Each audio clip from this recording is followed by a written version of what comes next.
През Втората световна война Европа в огромната си част унищожи еврейските общности. Над 6 милиона евреи са избити от нацистка Германия и нейните сътрудници.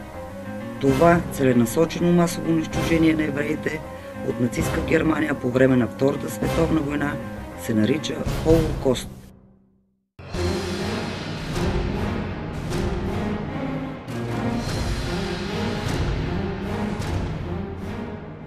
Други жертви са цигани, хомосексуални, хора с умствени или физически увреждания, съветски военнопленници, свидетели на Яхова, дисиденти. България единствена в цяла Европа спасява своите евреи. Всички 50 000 евреи, които живеят в царство България, по време на Втората световна война са спасени от българския народ. Дания пък защитава 95% от своите евреи като рибари, срещу огромни суми транспортирали евреите в независима Швеция. Българската общественост спаси 50 000 български евреи. Ето това е факт. Само в България след Втората световна война има нарастване, има приръст на еврейското население, а навсякъде другаде има изтребление и изчезване. В периода на Втората световна война България е авторитарна държава. Цар Борис III управлява еднолично и без него почти нищо сериозно в държавата не може да се случи. Демокрация няма. Има политическа цензура, послушно правителство и още по-послушен парламент. Царят редува премиерите и кадрува министрите, съобразявайки се единствено с външната и вътрешната политическа необходимост. Годината е 1940. В ход е Втората световна война. В едни много сложни, много трудни времена България е подложена на изключително силен натиск от Германия и Съветския съюз. Въпреки че поддържа неутралитет и необвързаност, българската дипломация знае, че може да продължи тази политика, само ако войната не достигне българските граници. Лавирайки между Москва и Берлин, на 7 септември 1940 г. с подписването на Крайовската спогодба България по мирен път връща Южна Добруджа. По-късно с присъединяването ни към Тристранния пакт на България са предоставени за администриране Македония и Тракия. Те са под българско управление, като след края на войната ще се реши този териториален въпрос. Евреите в тези територии не получават българско подданство. През март 1943 г. над 11 000 евреи от Македония и Тракия са депортирани. След началото на Втората световна война и по-конкретно тук на Балканите, 1941 година Хитлер окупира Гърция и Югославия. Тези земи Германия предоставя за управление на българското правителство. Но тъй като те са окупирани от германската армия, условието, което Германия поставя е все пак евреите в тези територии да бъдат депортирани към концлагерите в Полша. Но искам да подчертая, че нито гръцкото население в Беломорска Тракия и Македония, нито сърбите доколкото имало такива във Вардарска Македония, са надигнали глас, за да спасят тези свои съседи, приятели, съотечественици, така да го кажем.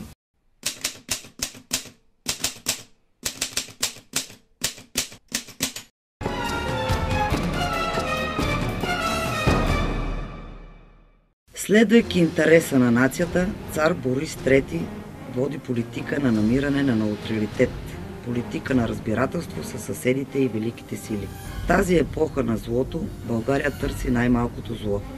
Обстоятелствата в цяла Европа са такива, че в окупираните страни и в страните съюзници на Германия и в страните, които са неутрални, се води политика, която хармонира на антисемитизма. Антиеврейско законодателство вече е прието в Румъния, Унгария, Франция. Декември 1940 България приема закон за защита на нацията непосредствено преди неизбежното очертало се навлизане на войските на Вермахта в България. Това става през март 1941 година, когато на Дунавската ни граница има 680 хилядна немска армия и тогава отново е предложено на България да влезе в Оста. България се присъединява към Тристранния пакт и от неутрална става невоюваща съюзница на Хитлер. Българското правителство неколкократно отказва щедрите предложения на Германия да се включи в този пакт. Най-накрая през 1941 година в навечерието на нападението срещу Съветския съюз, българското правителство е принудено да се включи в този пакт, като алтернативата е била или подписване на договор с Тристранния пакт или война с Германия, която по това време е била най-мощната военна сила не само в Европа, а и в света. И българското правителство избира по-малкото зло. Германия изисква от България, когато се приема в края на 1942 година плана за окончателното решение, така наречения окончателното решение на еврейския въпрос, срещу името там се вади един списък, в който са посочени евреите в всички европейски страни, които са или окупирани от Германия, или съюзници на Германия. Срещу името на България стои една цифра от 48 000 евреи.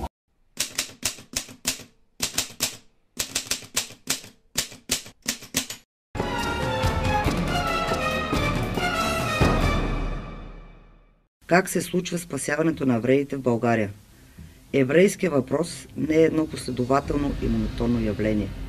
Той си има своите пикове и именно тези пикове се проявяват в спасителните мероприятия. Карвайки в парламента през 1940 година Закона за защита на нацията, правителството провежда политика на преследване, отнемане граждански и политически права. И това става официален факт. Срещу Закона за защита на нацията обаче се противопоставят редица фактори, структури и граждани.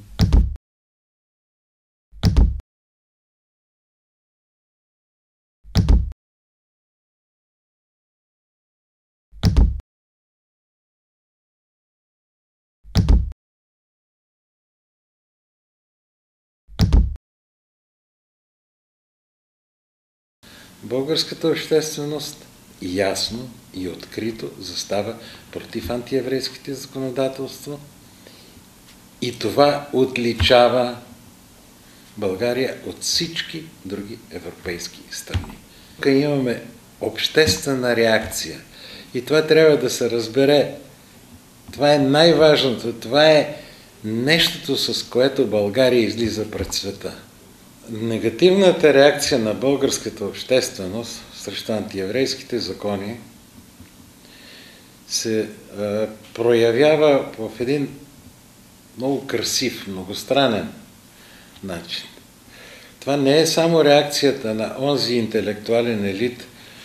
Красивото в тази история е, че към реакцията срещу антиеврейското законодателство се присъединяват и най-обикновени хора, които поставят до подписа си името си.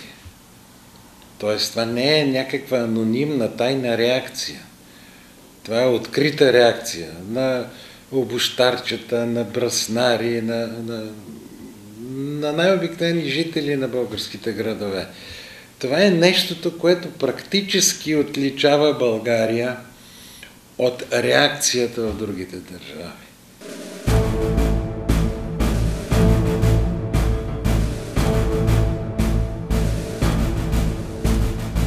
България успя да спаси евреите от старите предели на царството. На фона на Европа, която в огромната си част унищожи еврейските общности, В България се случи точно обратното. Тя е по-скоро прецедент на спасяване на своята еврейска общност. Спасена е една група от хора, която в други случаи и в други държави завърши по един много трагичен начин. Най-сериозни са проблемите, които имат евреите през март 1943 година. Това са опитите да бъдат изведени първоначално една група от около 8000 души извън пределите на царството. След това е подготвена цялата еврейска общност от 48-50 хиляди души. През март 1943 година, когато се подготвя изселването на една група евреи, трябва да допълни групата от новите земи, за да се постигне цифрата от 20 000 души, тогава се проявяват няколко тенденции. Едната от тези тенденции е гражданското общество в лицето на няколко кюстендилски общественици, които съдействат за спасяването на българските евреи. Това са Асен Сучмезов, Владимир Куртев, Иван Момчилов и Петър Михалев, заедно с подпредседателя на парламента Димитър Пешев. Това е така известната кюстендилска акция за спасяването на българските евреи, проведена на 8 март 1943 година и на 9 марта 1943 година в столицата, вследствие на запознаването на подпредседателя на Народното събрание Димитър Пешев с антиеврейските мерки, те се провеждат доста в тайна обстановка, и неговото съдействие, неговия натиск върху министъра на вътрешните работи, както казва и един документ германски произход, и след заповед от най-високото място в държавата, депортацията е отменена. Заповедта е отменена и тези евреи, които е трябвало да бъдат изведени заедно с евреите от новите предели на царство България, са спасени. Акциите са свързани или с обществени организации, или с личния пример на гражданите. Никой не е накарал на сила, никой не е въздействал чрез сила на кюстендилските граждани Асен Сучмезов, Владимир Куртев, Петър Михалев, Иван Момчилов да тръгнат като делегация за спасяване на българските евреи, да се организират като група. Те чуват зова за помощ от своите съграждани евреи. Те виждат, че антиеврейските мероприятия са в ход, че ще бъдат изведени, че кюстендилската общност ще замине неизвестно на къде. И се организират в една такава група, заминават в столицата, търсят най-важния фактор. Това е кюстендилският народен представител Димитър Пешев, представителя на нашия район, и се опитват да задействат върху изпълнителната власт.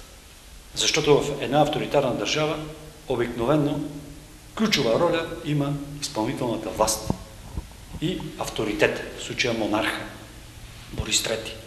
Другите институции имат предимно фасадна роля.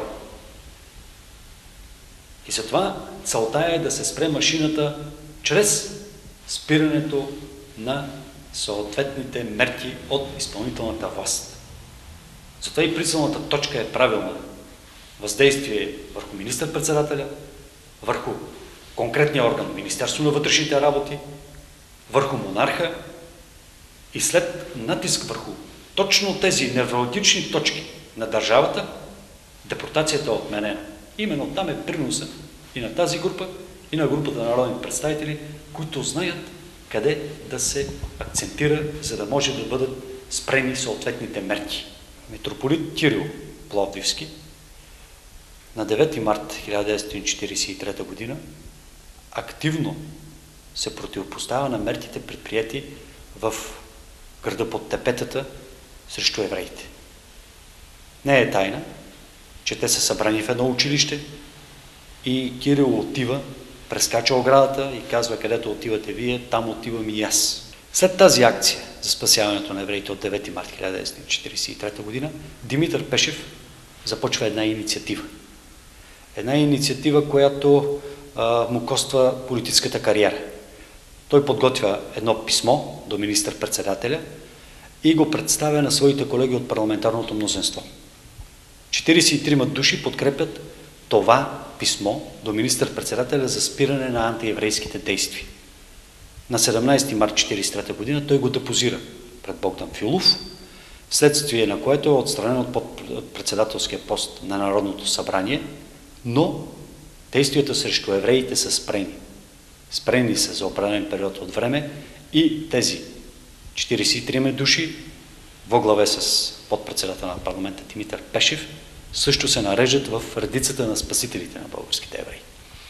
Разбира се, не трябва да се отменя и възможността да има съдействие и от страна на държавният глава. Това са индиректни информации, не са директно документирани, но от редица източници се показва, че колебанието на Борис III е много сериозно и в най-тежките и трудни моменти той е по-склонен на компромис, отколкото на решителни действия. Такъв е случай и на 9 март 1943 година, когато германската легация споделя заповедта, дойде от най-високото място. През май 1943 година са подготвени и са изселени софийските евреи в провинцията. Тоест, това са мероприятията на държавата, когато тя се стреми да реши еврейския въпрос по един или друг начин. И тогава се появяват и конкретните спасители. Българската православна църква е наистина най-последователният защитник на правата на евреите. Като държавна институция от гласуването на Закона за защита на нацията през 1940 година, декември 1940 година, до последните антиеврейски мероприятия, синодът винаги при най-удобния случай се противопоставя.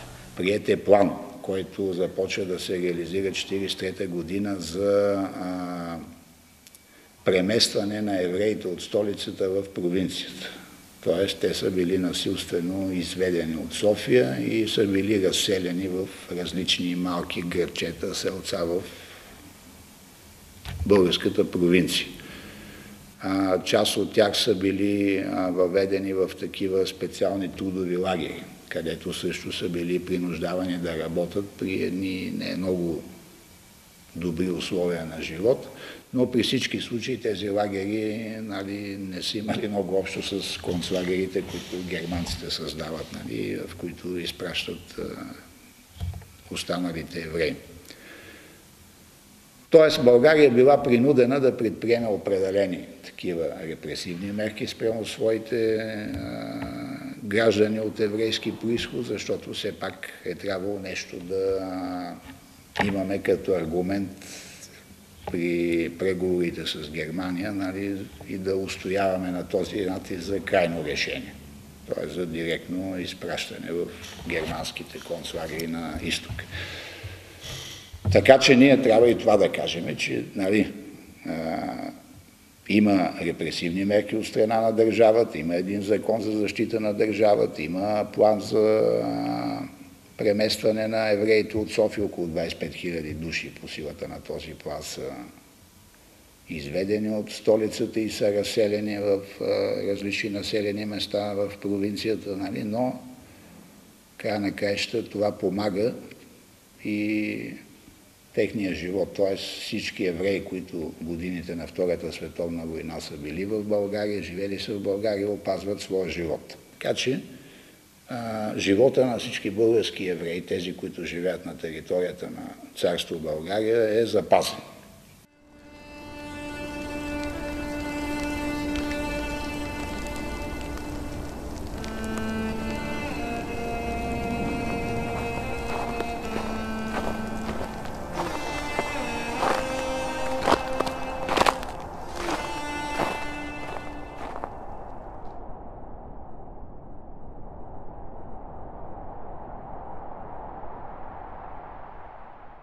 По време на Втората световна война такова събитие е уникално и безпрецедентно. Един народ спасява своите евреи въпреки волята на Германия, която по това време е доминантна сила в Европа. Казвам въпреки, защото и тук ролята е на целия български народ от последния Гаров спирач до цар Борис III. Защото само в 2 държави в Европа има масово спасяване на евреи. Но докато другия случай, който е Дания, която е спасила своите евреи, тя ги изпраща в Швеция, която по това време е неутрална държава, и по този начин спасява еврейските си поданици. В България евреите остават тук, в България. И след Втората световна война, след нейния край, всичките тия 48 000 евреи или 50, нека са 48 000, всичките тези евреи остават и продължават да живеят в България. България е една от малкото страни, които успяват да се преборят и да опазват живота на своите евреи. Въпреки натиска от страна на Германия и лично на Хитлер, българите не допускат депортиране на своите евреи. Самия факт на спасяването на българските евреи, която е една от най-светлите страници в българската история и повод и за национална гордост, тъй като е една от ярките демонстрации за толерантността на българския народ към малцинствата изобщо. Както казва еврейския учен Габриеле Нисим, че ако позицията на българската църква или това, което се случва в София, в Пловдив и в други градове на България, се беше случило в европейските столици, ако и другите представители на християнски църкви в западните страни толкова категорично се бяха възпротивили срещу тази политика на нацистите, може би съдбата на евреите или мащабите на това изтребление щяха да бъдат много по-различни. Трябва да знаем първо човек да има мнение. Няма значение дали е еврейски въпрос, дали е Холокост или нещо друго, което ще придобие някакъв ужасяващ мащаб. Просто трябва да изразяваме мнението си и да правим всичко по дълг, по съвест, по разум. Трябва да помните, че разлика между националностите няма, а има разлика между отделните хора. Независимо от коя националност са, хората са еднакви. Само, че едни хора са по-нахални, другите са по-пресметливи, третите са по-побойници, четвърти са не. Това са хора по различен начин възпитани и различно гледат на живота. И трябва човек колкото може да бъде добър и да помага на хората докъдето може. Трябва да се помни този период и никога да не се повтаря, защото живота на човека е свещен и никой не бива да отнема човешки живот.